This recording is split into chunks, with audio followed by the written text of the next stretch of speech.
नवरात्रि के दूसरे दिन पंचामृत का विशेष महत्व होता है। इस वीडियो में हम आपके लिए लाए हैं आसान और पारंपरिक पंचामृत रेसिपी जिसे आप पूजा में देवी माँ को अर्पित कर सकते हैं। पंचामृत न केवल धार्मिक दृष्टि से भी महत्वपूर्ण है बल्कि स्वास्थ्य के लिए भी लाभकारी होता है। पंचामृत बनाने की सरल विधि, पंचामृत के 5 प्रमुख घटक और उनका महत्व। तो नवरात्रि के इस शुभ अवसर पर पंचामृत की रेसिपी को ट्राई करें, माता रानी का आशीर्वाद पाएं और वीडियो को लाइक, शेयर और चैनल को सब्सक्राइब करना बिल्कुल भी मत भूलें।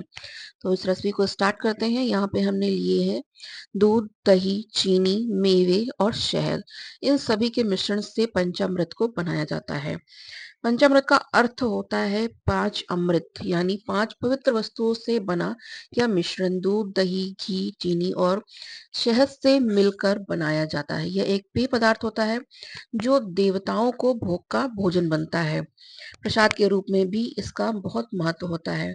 इसी से भगवान का अभिषेक भी किया जाता है और इसको पीने से व्यक्ति के अंदर सकारात्मक भाव भी पैदा होते हैं। वहीं सेहत से भी यह जुड़ा होता है।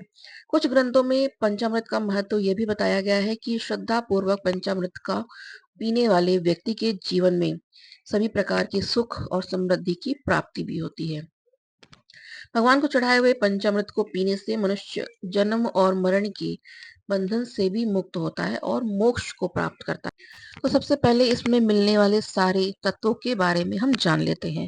पहला भाग है इसका दूध। यह पंचामृत का प्रथम भाग होता है, पहला भाग होता है। यह शुद्धता का प्रतीक माना जाता है, यानी हमारा जीवन दूध की तरह निष्कलंक होना चाहिए। दूसरा है दही। इसका गुण है कि यह दूसरों को अपने जैसा बनाता है। दही चढ़ाने का अर्थ यही है कि पहले हम निष्कलंक हो, सद्गुण अपनाएं और दूसरों को भी अपने जैसा बनाएं। फिर है घी। यह है स्निग्धता और स्नेह, प्रेम यानी प्रेम का प्रतीक। सभी से हमारे प्रेम पूर्ण संबंध हो, यही भावना है।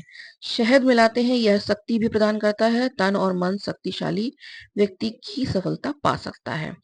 चीनी है इसका इसका गुण है मिठास। चीनी चढ़ाने का अर्थ है जीवन में मिठास घोलना। तो देखिए यहाँ पे जो हमने सारी चीजों का यूज किया है उसके कितने महत्व हैं। इन सारी चीजों को हमें सही तरीके से सही मात्रा में मिलाना है और इसका एक अच्छा सा घोल तैयार करके बना लेना है।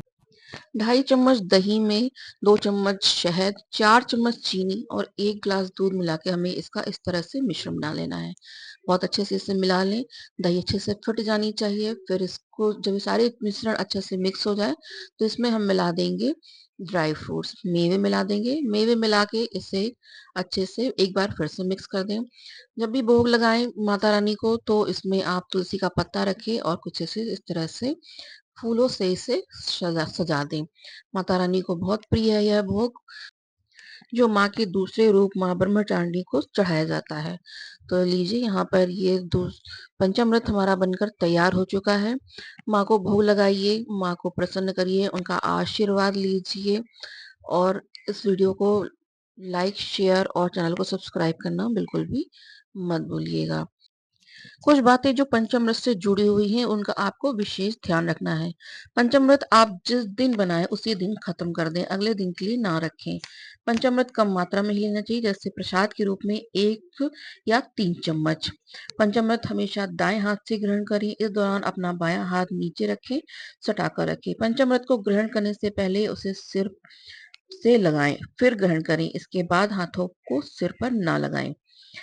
पंचामृत हमेशा चांदी के पात्र में ही देना चाहिए। चांदी में रखा पंचामृत इतना शुद्ध हो जाता है कि यह अनेकों बीमारियों को हरा सकता है। तैयार है माता रानी का भोग प्रसाद। इसे चढ़ाइए, माता रानी को प्रसन्न करिए, आशीर्वाद लीजिए।